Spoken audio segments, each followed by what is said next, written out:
नमस्कार दोस्तों, मैं हूँ विभा पांडे और आप सभी का स्वागत करती हूँ आज की इस वीडियो में। तो सभी बहनों को जितिया व्रत की ढेर सारी शुभकामनाएं और माँ लोगों को हाथ जोड़कर प्रणाम करती हूँ। तो दोस्तों, आज की इस वीडियो में हम जितिया व्रत के पौराणिक 5 कथाएं सुनेंगे जो कि पहले के ज़माने में दादी और नानी कहा करती थी। जो कि सभी को पता है कि पहले के ज़माने में पोथी नहीं हुआ करता था, इसलिए वो अपने मुख से ही इस कथा को कहकर सुनती थी। वही कथा मैं आज आप लोगों के साथ शेयर करूंगी। पहला कथा है चील्हो और सियारों का। एक नदी के तट पे एक विशाल पेड़ था। पेड़ के ऊपरी हिस्सा में चील्हो रहती थी और निचली हिस्सा में सियारन रहती थी। दोनों पक्की दोस्त थी। एक दिन की बात है कि उस दिन जितिया का व्रत था। उस गांव की सभी महिला जितिया का व्रत की थी और उसी नदी के तट पे स्नान करने आई। ये देखकर चील्हो और सियारो दोनों ने आपस में विचार किया कि हम लोग भी अगले साल से जितिया का व्रत जरूर करेंगे। जब जितिया का व्रत आया तो दोनों ने जितिया का व्रत रखा और शाम के समय उसी नदी के तट पे स्नान करने गई। स्नान कर रही थी तो वहां पे एक मृतक जलाया गया था जिसकी हड्डी इधर उधर बिखरी पड़ी हुई थी। सियारन उस हड्डी को इकट्ठा करके लाकर और जहां रहती थी जिस गुफा में, वहीं पे छुपा दी। और सियारन स्नान करके आई तो अपने घोंसले में चली गई। जैसे रात हुआ तो सियारन को भूख लगा। सियारन लगी हड्डी चबाने तो पटर पटर आवाज हुआ। चिल्हो को सुनाई दिया। चिल्हो पूछी कि हे बहन सियारन, तुम्हारे गुफा से ऐसा क्या आवाज आ रहा है जो पटर पटर कर रहा है? तो बोली सियारन कि हे बहन, मुझे भूख से मेरा जान जा रहा है। मैं करवट बदल रही हूँ तो वही आवाज हो रही है। तो चिल्हो बोली कि हे बहन, जानबूझकर जितिया का व्रत है। फिर सियारन बोलती है हाँ बहन, जानबूझकर। फिर सियारन चिल्हो से पूछती है कि तुम्हारे गुफा से ऐसी क्या आवाज आ रही है, फदर फदर? तो चिल्हो बोलती है कि मैं अपना पांख सुखा रही हूँ, वही आवाज हो रही है। फिर अगला जन्म हुआ दोनों का। दोनों सगी बहन हुई, राजा के घर में जन्म ली और दोनों का विवाह एक ही घर में हो गया। जो सियारन थी वो बड़ी बहन हुई और जो चील्ह थी वो छोटी बहन हुई।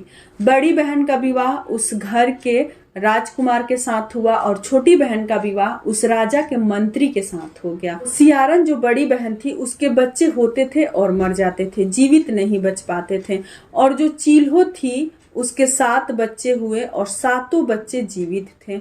ये देखकर सियारन को बड़ा आश्चर्य हुआ कि मेरे सभी बच्चे मर जाते हैं और मेरी छोटी बहन की जो बच्चे होते हैं सभी बच्चे जीवित हैं। 7 के साथ 7 बच्चे जीवित हैं।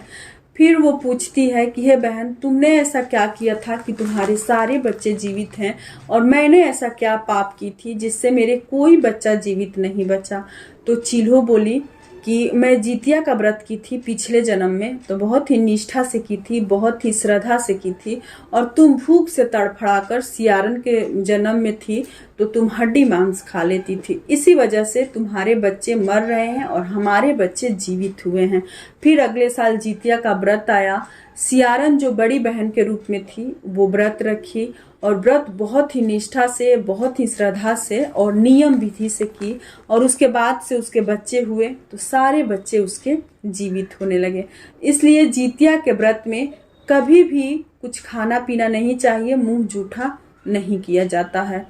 दूसरी कथा है कि एक गांव में एक बुढ़िया रहती थी अपने बेटा और बहू के साथ। उसकी बहू को कोई संतान नहीं होता था। बुढ़िया बहुत दुखी रहती थी। एक दिन उसके दरवाजे पे साधु आते हैं और साधु से बुढ़िया अपना सारा दर्द बताती है कि हे साधु महाराज, आप ऐसी कृपा करें कि मेरी बहू को कोई बच्चा हो, मुझे कोई पोता या पोती हो। तो साधु बोलते हैं कि ठीक है, तुम्हारे बहू को बच्चा होगा, लेकिन जो पहला संतान होगा वो मुझे दे देना। बुढ़िया तो उस समय बेचारी दर्द में रहती है और वो वचन दे देती है साधु को कि ठीक है, मैं जो ही बच्चा होगा सबसे पहला संतान मैं आपको दे दूंगी। कुछ साल बीत जाता है, बुढ़िया के घर में पोता हो जाता है, उसकी बहू को बच्चे हो जाते हैं। बेचारा साधु फिर वापस बुढ़िया के घर आता है तो बच्चे देने के डर से बेचारी बुढ़िया साधु से बताती है कि नहीं, मेरे घर में कोई बच्चा नहीं हुआ। और बच्चे को दही भात देकर घर के किसी कोने में छुपा कर बैठा देती है। इतने में चींटी साधु के पास से और बच्चे के पास तक पूरा लड़ी लगा देती है, लाइन लगा देती है। साधु चींटी के रास्ते से जाकर बच्चे को घर में से खोज कर लेकर चला जाता है। लेकिन बच्चे की जो माँ थी वो जितिया का व्रत करती थी, इस वजह से जीतवाहन भगवान, और उस दिन जितिया का दिन भी था।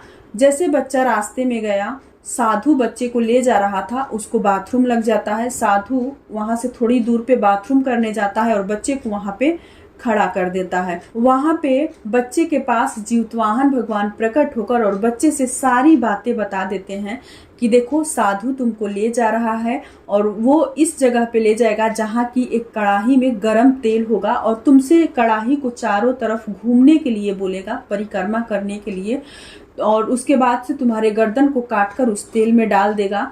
देखना ना, वहां पे बहुत सारे बच्चों को इस तरह से ये साधु बलि दिया है। तो तुम ऐसा नहीं करना, तुम साधु से कहना कि आप आगे आगे कीजिए, मैं पीछे से करूंगा। जैसे साधु कड़ाही को घूमना शुरू करेगा, उस कड़ाही में साधु का धड़ तुम काट कर गिरा देना और वही तेल जितने वहां पे बच्चे होंगे, बच्चे की जितनी लाशें पड़ी होंगी, उस तेल को उस लाशे पे गिरा देना, छिड़क देना, सारे बच्चे जीवित हो जाएंगे।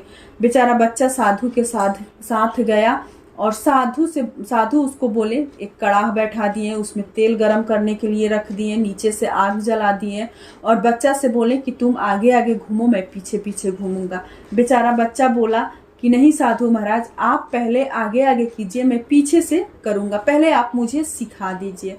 साधु बच्चों को सिखाने के लिए आगे आगे घूमने लगा, बच्चा साधु के पीछे पीछे घूमने लगा। इतने में बच्चा तलवार उठाया और साधु का गर्दन काट के उस तेल में गिरा दिया और वही तेल जितने बच्चे पड़े थे सभी के ऊपर छिड़क दिया। सारे बच्चे उठकर जीवित हो गए और अपने माँ के पास आ गए। इसलिए देखिए, जितिया का व्रत कभी व्यर्थ नहीं जाता है, बहुत ही निष्ठा से और नियम पूर्वक इस व्रत को करना चाहिए। अगली कथा है जितिया के व्रत में बासी भोजन का। एक गांव में एक मालिन रहती थी और उसका बेटा रहता था। उस दोनों माँ बेटा का हर रोज का प्रतिदिन का यही काम था कि सुबह में वो लोग फूल लोढ़ने जाते थे फुलवारी में।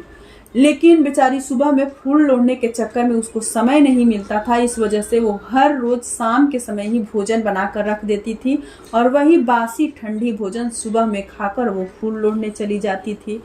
इसी तरह से जितिया का व्रत आया। जितिया के व्रत के दिन वो शाम के समय भोजन बना के रख दी और पारण के दिन वही ठंडी बासी भोजन खाकर वो फूल लोढ़ने चली जाती थी। हर साल जितिया में उसका यही काम रहता था। फिर जितिया का व्रत आया। जितिया के व्रत के वजह से उसको जाने का मन नहीं किया, क्योंकि वो व्रत की थी, तो वो अपने बेटे को अकेले फुलवारी में फूल लोढ़ने के लिए भेज दिया। वहां पे गरुड़ देव प्रकट हुए और उसके बेटे को निगल गए। अब बेचारी मालिन बहुत विलाप करके रोने लगी कि मेरा एक ही बेटा था, उसको भी गरुड़ देव निगल गए। इतने में जीतवाहन भगवान प्रकट हुए व्रत के दिन और बोले कि क्यों रो रही हो, तुम तो जितिया के व्रत में हर साल बासी ठंडी भोजन खाकर और जितिया का पारण करती थी, इसी वजह से गरुड़ देव तुम्हारे बेटे को निगल गए हैं। आज तो व्रत हो, लेकिन कल जितिया के व्रत का पारण है, तुम गरम गरम भोजन बनाकर करना, गरुड़ देव तुम्हारे बेटे को उगल देंगे। फिर सुबह में बेचारी बुढ़िया उठी, बहुत डरी सहमी सी थी, उठकर गरम गरम भोजन बनाई और गरम गरम भोजन करने लगी। जितना गरम गरम भोजन वो खाती थी अंदर उसके जाता था, वैसे ही गरुड़ देव उसके बेटे को उगलने लगे। जैसे उसका भोजन खत्म हुआ, गरुड़ देव उसके बेटे को उगल कर खड़ा कर दिए। और देखिए, इसी वजह से जितिया के व्रत में कभी भी बासी और ठंडी भोजन नहीं करनी चाहिए। अगर भोजन बनाकर आप लोग रख दे रहे हैं, नियम करने में, विधि करने में आपको भोजन ठंडा हो जाए तो आप लोग भोजन को फिर से गर्म करके ही भोजन कीजिएगा। अगली कथा है बुढ़िया माँ का। एक गांव में एक बुढ़िया माँ अपने बेटे के साथ रहती थी और उस गांव का नियम था कि हर रोज एक घर से एक व्यक्ति को गरुड़ देव खाते थे। उस दिन जितिया का व्रत था। बेचारी बुढ़िया माँ जितिया का व्रत की थी और उस दिन बारी था उसके घर का ही। उस दिन गरुड़ देव आते और उसके बेटे को निगल जाते, खा जाते। और बुढ़िया अपने बेटे के डर से बहुत रो रही थी, बिलख रही थी कि आज गरुड़ देव आएंगे और मेरे बेटे को खा जाएंगे। बहुत रो बिलख रही थी। इसी में जीतवाहन भगवान प्रकट हुए और बुढ़िया से पूछे कि हे बुढ़िया माँ, आप क्यों इतना उदास हैं, क्यों रो रही हैं, क्यों बिलख रही हैं।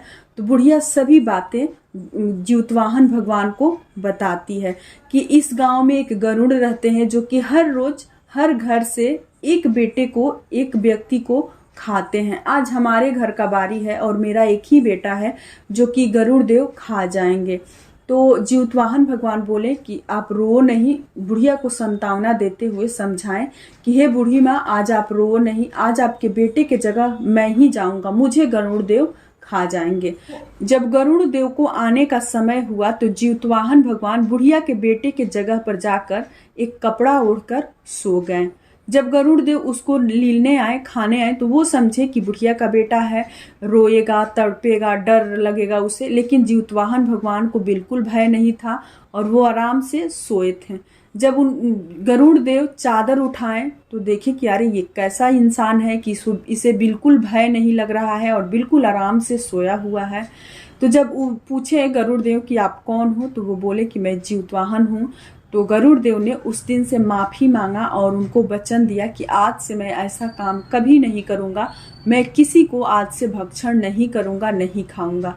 तो 4 कथा हो गया और आखिरी में बोला जाता है कि नहा धोवा के बैठनी घाट, बैठे के मिलल सिंहासन पाट, ए अरियार तका बरियार, जाके कहिया राजा रामचंद्र जी से। अपने बेटे का नाम, अपने पति का नाम भी आप लोग रख सकती हैं, अगर सास नहीं है तो बोलिएगा लो। जैसे मेरे बेटे का नाम है पार्थ के मम्मी भूखल बाड़ी जीतिया, मार के आई हैं मरा मत आई हैं, राइन जीत के घर चली आई हैं। इसी प्रकार से कहा जाता है।